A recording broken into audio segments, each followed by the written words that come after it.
देवियों, सज्जनों, संत पुरुषों, महात्माओं, सबके चरणों में मेरा शत शत नमन।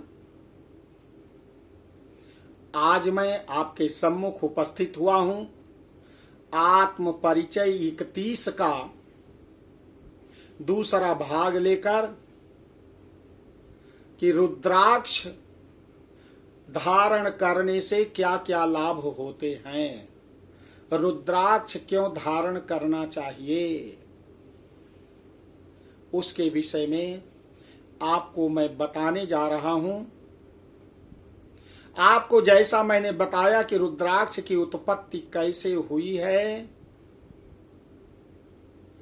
और रुद्राक्ष की उत्पत्ति का कारण कौन बना है, इसके पहले भाग में मैंने आपको बताया है।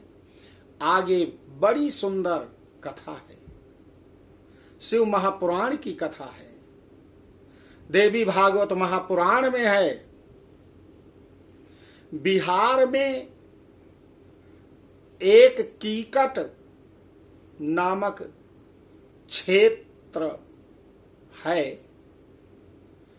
यह क्षेत्र पौराणिक काल से है। वहां पर एक आश्रम है और आश्रम के संत हैं बहुत बड़े शिव भक्त, शिवाय नामक संत हैं। उनके आश्रमों में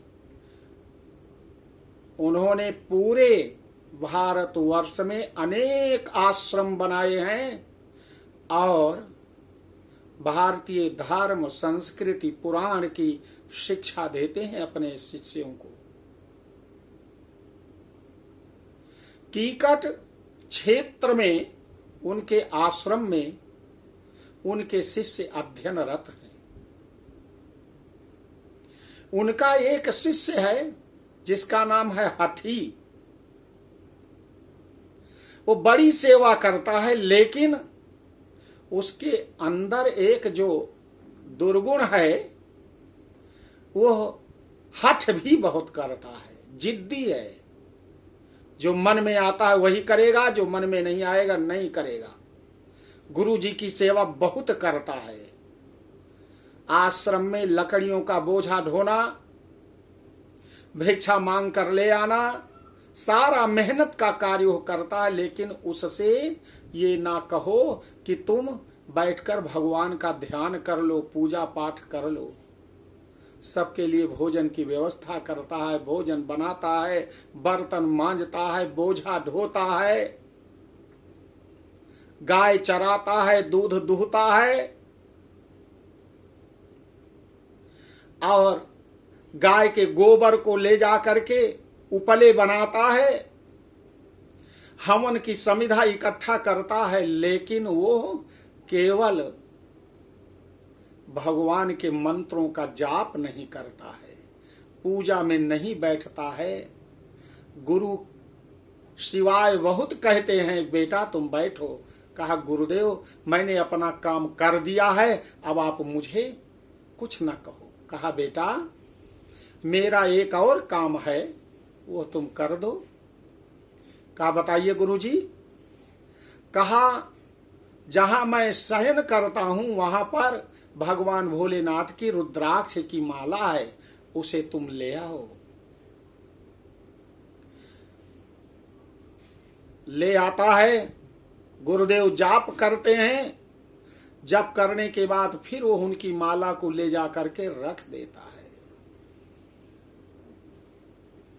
जब कभी धर्म की चर्चा होती है, भगवान की चर्चा होती है, तो कहता है सब ढोंग है, कोई भगवान नहीं है। जब तक इस संसार में रहो, सेवा करो, जियो, सुख से रहो। यावत जीवेत सुखम जीवेत, ऋणम कृत्वा घृतम पिबेत। भले ही कर्जा लेना पड़े, लेकिन घी पीना चाहिए। अर्थार्थ खाने पीने की कोई कमी नहीं होनी चाहिए। और ये सब झूठा है कि भगवान है, कुछ नहीं। मैं तो यहां पर आश्रम में सबका बोझा ढोता हूं, सबके भोजन का भार अपने ऊपर ले लिया है, गुरु की सेवा करने का सब कुछ अपने ऊपर ले लिया है, लेकिन कोई भगवान नहीं है।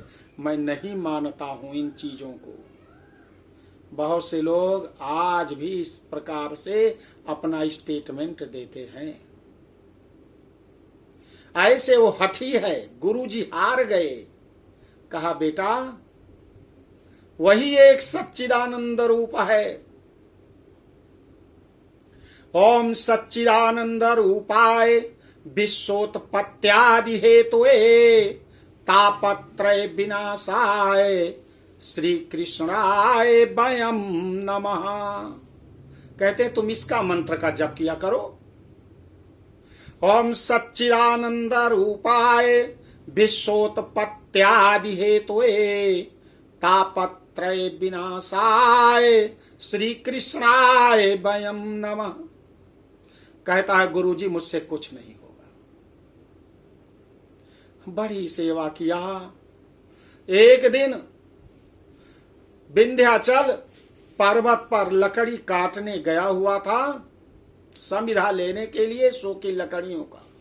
उसके बोझ को ला रहा था और पैर उसका फिसल गया, और पैर फिसलने के बाद गिरा और उसकी मृत्यु हो गई। मरते समय वह किसी को नहीं याद किया और यही सोचा कि आज मैंने यह लकड़ी का बोझ अपने गुरु के पास मैं नहीं ले गया हूं, मेरा यह कार्य अधूरा हो गया।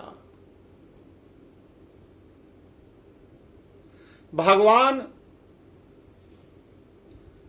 के धाम में वो पहुंचता है, पितृलोक में। चित्रगुप्त ने उसका अकाउंट खोला और देखा, कहा इसने गुरु की बड़ी सेवा किया है, लेकिन ईश्वर को यह नहीं माना। हठी था यह।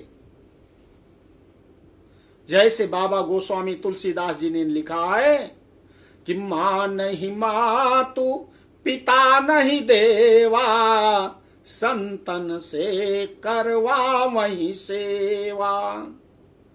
मां नहीं मातु पिता नहीं देवा, संतन से करवा वही सेवा। चित्रगुप्त ने कहा कि ठीक है, इसने गुरु की सेवा किया पितरलोक में, इसको रहने दो, इसे कुछ आनंद मिल जाए। लेकिन इसका जो प्रारब्ध बन रहा उसके अनुसार अब इसे मनुष्य का जीवन नहीं मिलेगा, इसे गधे का जीवन मिलेगा। जीवन भर इसने केवल बोझा ढोने का काम किया है, अपने शरीर से भी ये बोझ बना हुआ था पृथ्वी पर। कहा गया एषाम न विद्या न तपो न दानम ज्ञानम न शीलम न गुणो न धर्म ते मर्ते लोके भुवि भार भूता मनुष्य रूपेण मृगाश्चरन्ति। जिसके पास न विद्या है, न तप है, न दान है, न ज्ञान है, न यज्ञ है, न शील है, न धर्म है, वो इस मृत्यु लोक में मनुष्य के रूप में जन्म लेकर के अपने शरीर को भार की तरह ढोते हुए मृग, मनुष्य रूपी मृग के रूप में विचरण करते रहते हैं, केवल अपना पेट पालते हैं। तो इसे पशु का जीवन मिलेगा और इसे गधे के जीवन में अपने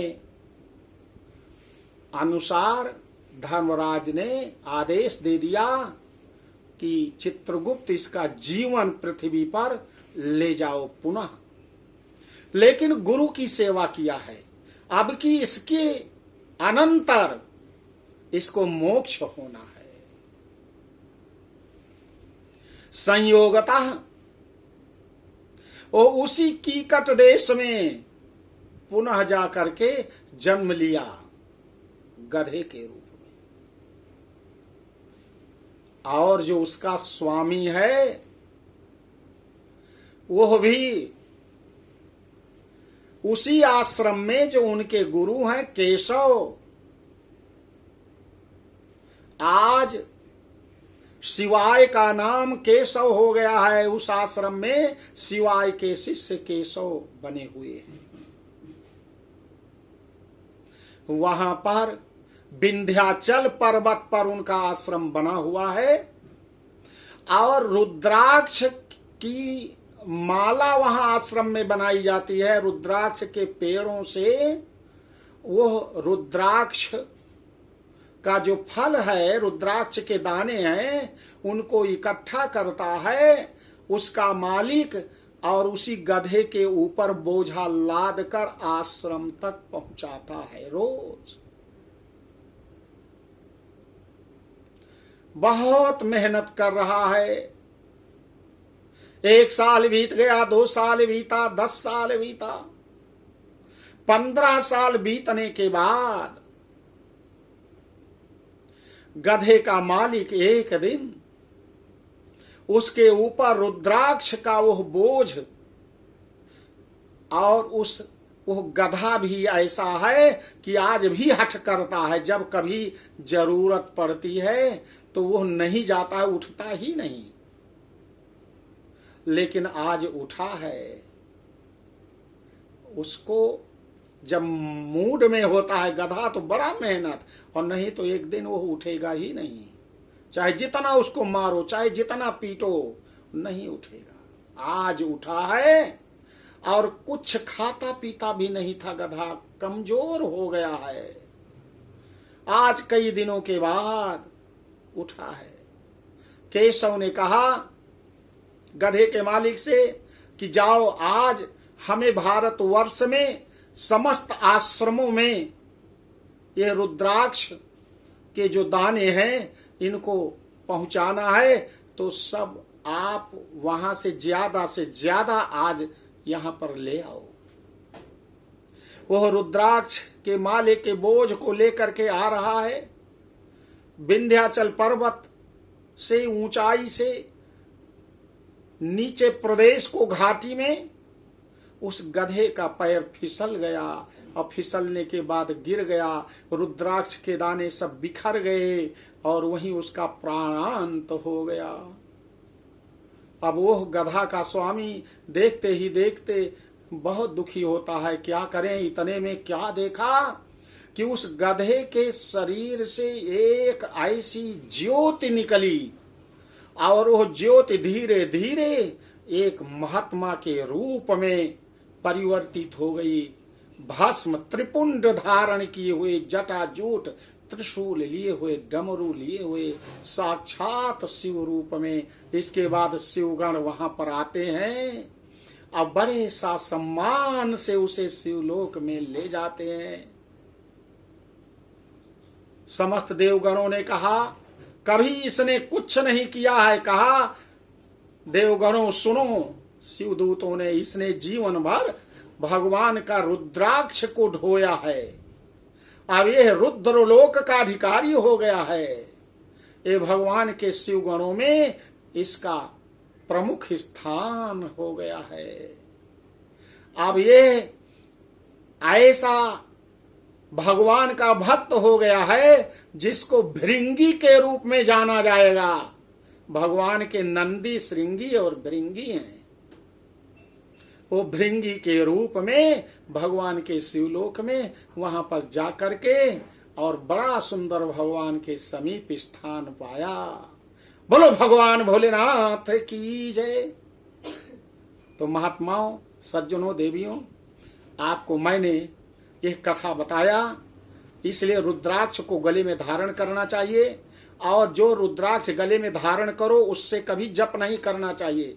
जप वाली माला हमेशा अलग रखो, उसे जपमाली में रखो, और गले में धारण की जाने वाली माला गले में धारण करो।